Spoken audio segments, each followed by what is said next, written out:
ASMR is dying, or rather, I should say, has a big problem. Now, this is a slight detour from my regular content, but since I've been a big ASMR fan and this has been bugging me for years, I'm going to have to get it off my chest. So, if you're not an ASMR fan, such as myself, or think it's some sort of sick gooner fetish, is this how you get your sick kicks? Squidward! You can go ahead and click off. But if you're an avid fan or just a casual listener, an ASMR artist yourself, or want to learn more about the genre, you can go ahead and stick around. Maybe you'll learn a thing or two. Anyway, what I mean by ASMR is dying is, well, it sucks now. Now, that might kind of sound cynical or ostentatious coming from someone that doesn't even make ASMR, but it's kind of true. To provide some background, I've been listening to ASMR for about 11 years now, starting with Bob Ross's Joy of Painting, helping with my anxiety and insomnia, making it difficult for me to fall asleep, and his videos brought a relaxing and comforting atmosphere as well as an audiological ambiance that helped me fall asleep, just like most people that listen to him. Bob was and still is the standard of ASMR, as his non-intentional ASMR videos has relaxed millions and sort of set the standard for the genre at the time, as he defined it and turned it mainstream, especially during the quote-unquote lock, when people really started to tune into his videos and Twitch streams. Now, as Bob introduced me into the world of tingles and relaxation, the veterans and vanguards who I would consider the gods of ASMR made me stay, where people like Papa Dimitri at Massage ASMR, Maria at Gentle Whispering, Ali at ASMR Requests, Kiwi Whispers, ASMRette, and many more who really set a new standard and helped build the genre in its infancy on YouTube. I want to emphasize that ASMR has long existed beforehand, with the genre of non-intentional pretty much resurfacing old videos that have ASMR-like elements and triggers scattered throughout them, but I don't want to make this video into a history video. Fun fact, I actually wanted to be an ASMR artist myself, but was, and kind of still am, too lazy for it. But now that ASMR is much more popular and mainstream, with even celebrities doing their own ASMR videos, the quality has been diminished and tarnished with a bunch of people like grifters, prawn stars, OF models, cosplayers, and frankly, people that don't even care about or know what ASMR is and just see it as an easy way to make a little cheddar. Oversaturated with low effort content and repetitive drivel that even a bear with bells taped to their asshole can make. Now, before you attack me and say that I'm an asshole and everyone has a right to make their own type of ASMR content if they enjoy it or for whatever intentions or reasons, and that I'm just being a snide, cynical, pessimistic, misanthropic jerk, sure, that's fine. And I guess it's sort of true. But here's the thing. I want to emphasize, I'm not here to gatekeep per se, and I actually do encourage any type of ASMR artist that actually does it for the joy of it and really enjoys it, whether they're new to the game or have been around for years. It doesn't matter what type of content. I have respect for anyone that tries to put an effort and, you know, help people fall asleep and relax. The intention of this video is just to encourage new and upcoming ASMR artists to put out high quality and high effort content so that you can make videos for everyone to enjoy and help grow the genre that I love. Hell, I'm always in the comment sections of new ASMR artists and gassing them up because I want to see them thrive and grow, because it's special to me and I'd hate to see it die by grifters in the community. So whatever creative input or vision you have with your channel, go ahead and do your thing. Now, I realize that bad ASMR and low effort ASMR is kind of subjective, but when I say bad ASMR, let me give a quick demonstration. ASMR.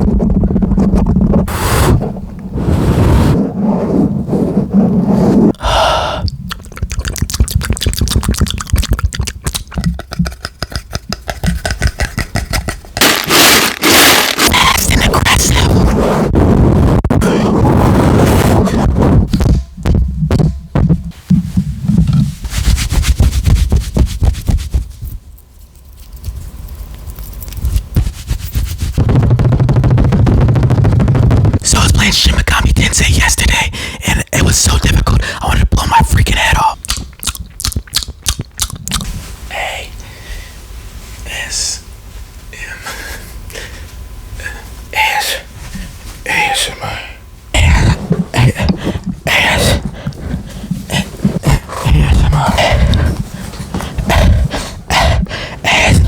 Yeah, that's what I mean. Now, if that's the type of noise that helps you fall asleep at night or puts you to sleep, hey, that's cool. Everyone has a preference. If you can fall asleep to that, you could probably fall asleep to two cats in iShow Speed Stream, construction of I-80, and an NHRA drag race all at once. shoot, I don't sound shame, go right ahead. But for me, those noises are quite scathing. It makes me want to throw my freaking phone across the room, pop a few Benadryls and melatonin capsules and a few sips of NyQuil and just pick up a VN to read until I knock out and start seeing shadow demons in my dreams. But that's just me. Now to clarify, doing these things doesn't make an ASMR video bad exclusively, but doing them in excess or not properly with no sense of acoustics, effort, or care whatsoever makes these types of videos borderline ear.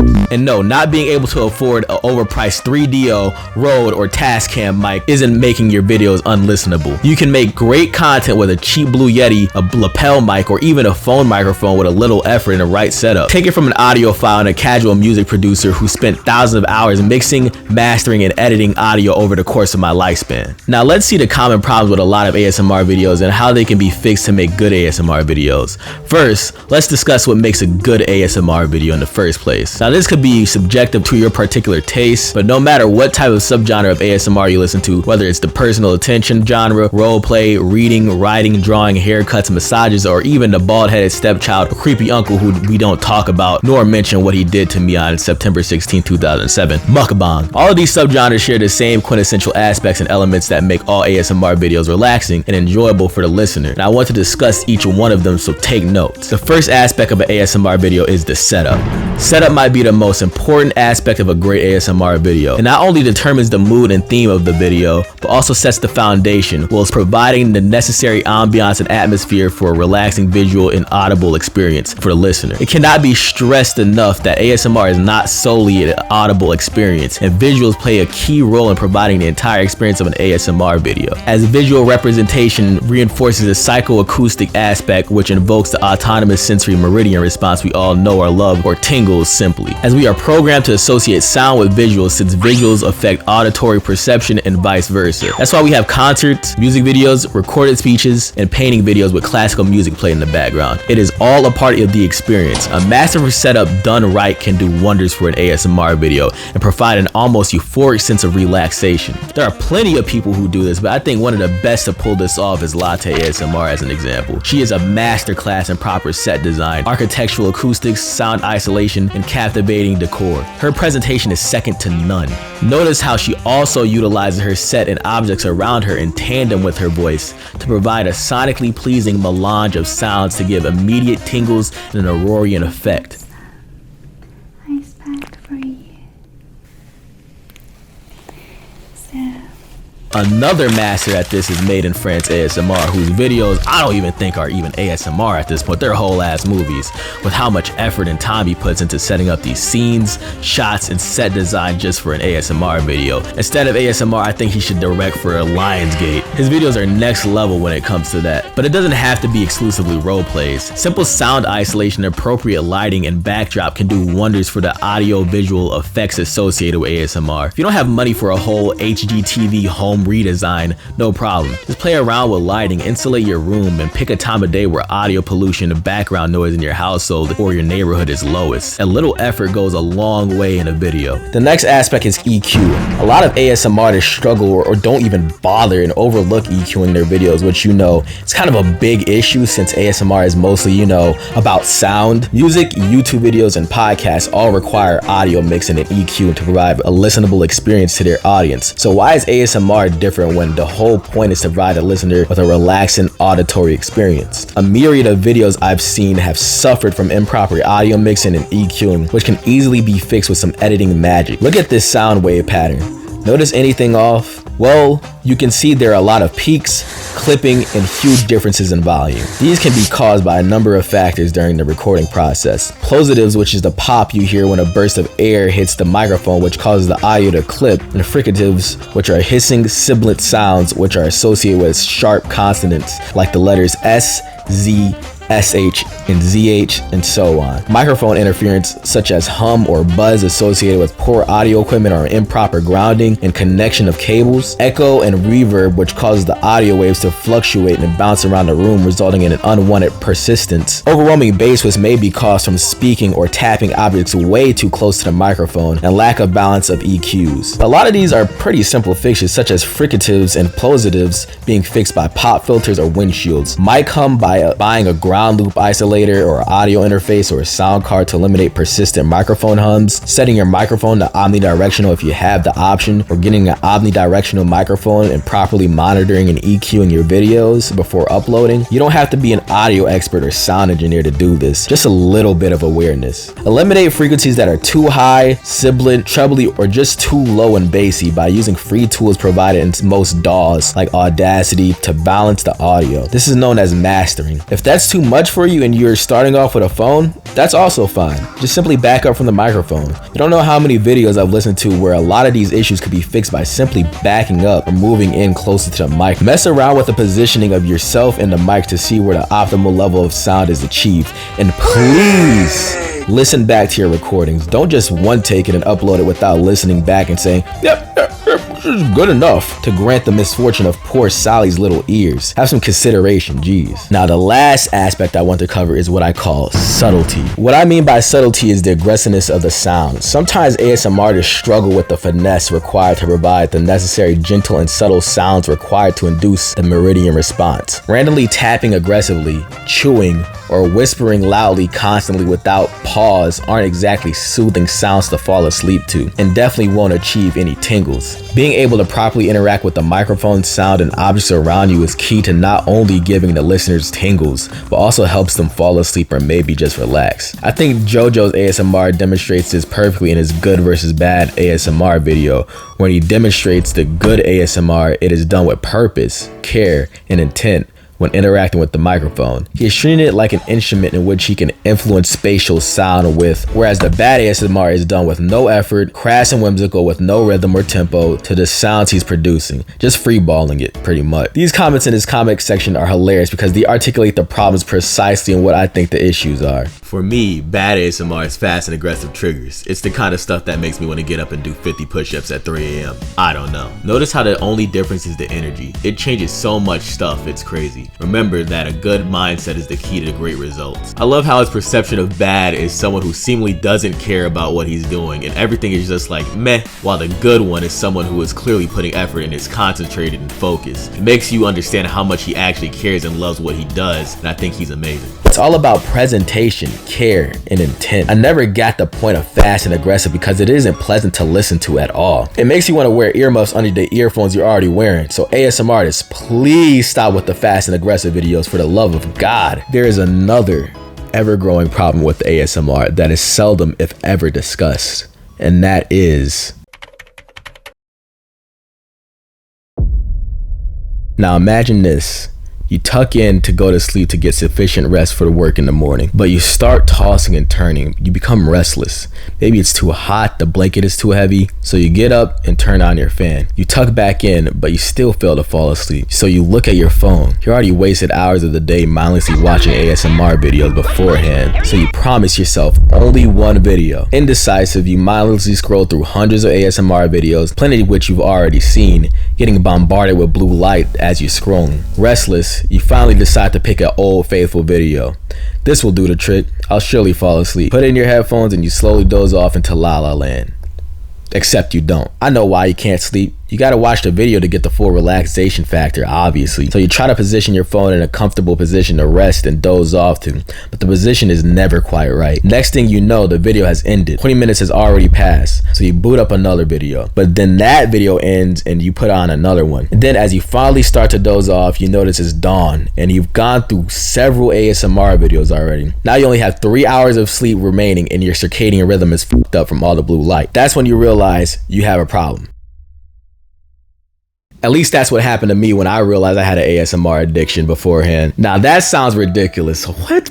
An ASMR addiction? Come on, bro. That's something you definitely don't tell your peers or friends or anyone on the internet before you get furiously clowned and bullied. But just like any other YouTube video, why is it so difficult to understand that you can be addicted to ASMR as well? ASMR addiction definitely does exist, but it's seldom talked about. Maybe because how rare it is or how exotic ASMR is, but that's not the case here. ASMR is now mainstream, so definitely there's more people becoming psychologically dependent on it. Going through the internet, you see numerous posts and comments of people who experience an over-reliance or a certain dependence on ASMR which borders unhealthy. It isn't hard to imagine that many people who have struggled with anxiety, insomnia, or even crippling loneliness grow attached attached to ASMR and the ASMR that is portrayed in the videos they watch. Not only is dopamine released while watching ASMR, it also encourages the release of oxytocin, which is associated with not only uterine contractions during childbirth, but sensual stimulation and soft touches such as in erogenous areas of the body. In addition to that, ASMR also stimulates the activation of the medial prefrontal cortex, which involves the induction of relaxation and shows a decrease in heart rate in listeners. Well, then where's the negatives? There's no doubt that ASMR has helped and still does help countless people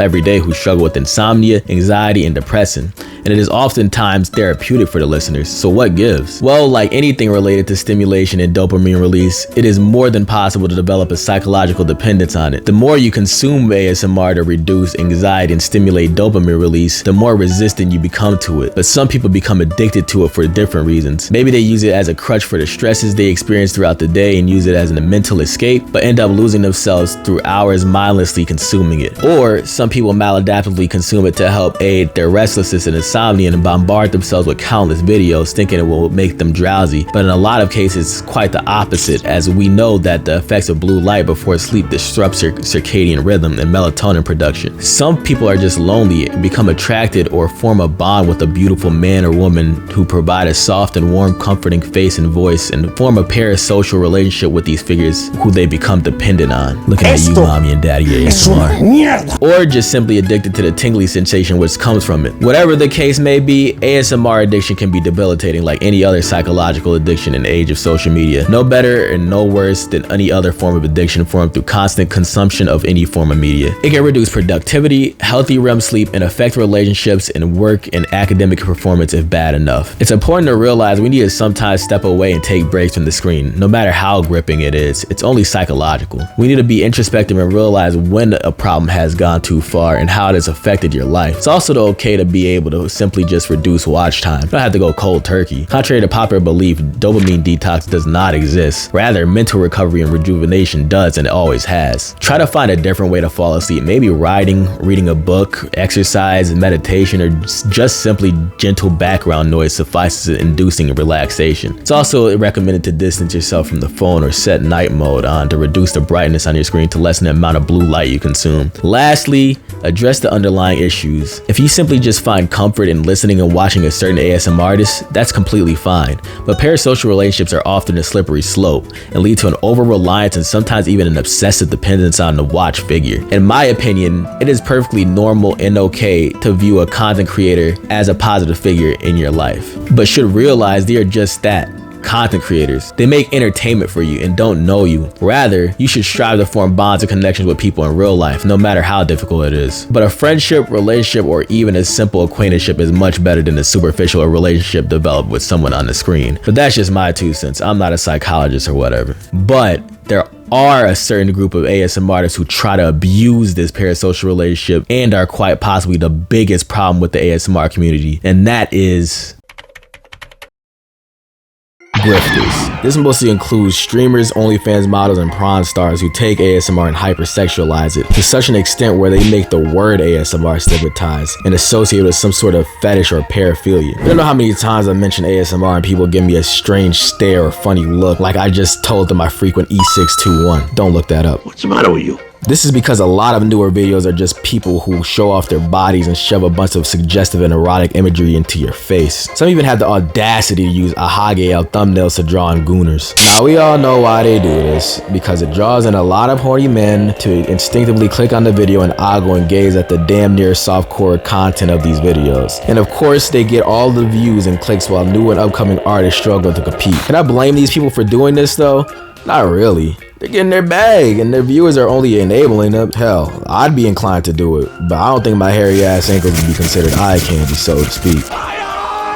Doesn't help that these women also sort of objectify themselves to garner attention of gooners into the ASMR space. But some bad actors expect all women who create ASMR to show off their bodies. It's honestly annoying and sad because I've witnessed the inception of these type of videos and seen them get so out of hand to the point where now YouTube starts to censor, to monetize, even ban ASMR videos. It's honestly kind of annoying and sad in my opinion, because I've seen the inception of this where they start to flood the algorithm and the YouTube feeds with all sorts of hypersexualized sexualized contents and suggestive thumbnails to the point where YouTube starts to censor, demonetize, or straight up even ban a lot of ASMR channels, some of which don't even deserve it. Videos which were only made to promote OnlyFans, Fansly's, Patreons, and other platforms used to push paid content, while the actual content of ASMR experience takes a back seat. It's also especially bad when you realize a lot of teenagers and kids also consume ASMR as well. It's difficult to say whether there's a fix or solution to this problem as well, especially since ASMR videos already have a sort of innate intimate nature and elements to them, and it looks like these type of content creators are here to stay as long as men exist. So other than trying to shame these type of creators off the platform or just simply ignoring them, and to be clear, I don't promote shaming content creators off a platform, it doesn't really help. There's not much more you can really do, and it's only going to get worse and worse as this type of content grows and ASMR just grows as a whole. But just because there isn't much you can do doesn't mean you can't do anything at all. Start making quality ASMR videos and put effort and love into them to help push good ASMR videos for the algorithm and influence positive search results. From the CTR data and trends, a lot of these sexual ASMR artists dominate the search engines, so the only way to knock them down is to keep making quality videos and supporting fellow ASMR artists. This can also be done by simply leaving a positive or encouraging comment on an ASMR artist's video, or even constructive criticism. Positive reinforcement is what's necessary to help push people into creating quality content and help steer the future of ASMR into the right direction. I might have come off as supercilious or pompous, but I really do enjoy watching ASMR and love to see new content creators come into the space and leaving their mark on the platform. As I said before, anyone dedicated to easing people's stresses, anxieties, depressions, or struggles to sleep is a good person in my book. I want to encourage new ASMR artists to keep going even if it's tough. Don't be intimidated by the pretty faces or expensive setups of a lot of creators. Just turn on your camera and have fun. I hope this video encouraged struggling or new ASMR artists that want to leave their creative marks on the platform, or just simply helped inform you about the genre itself. So keep making videos so that you can help feed my addiction. So thank you for watching, and of course, Godspeed.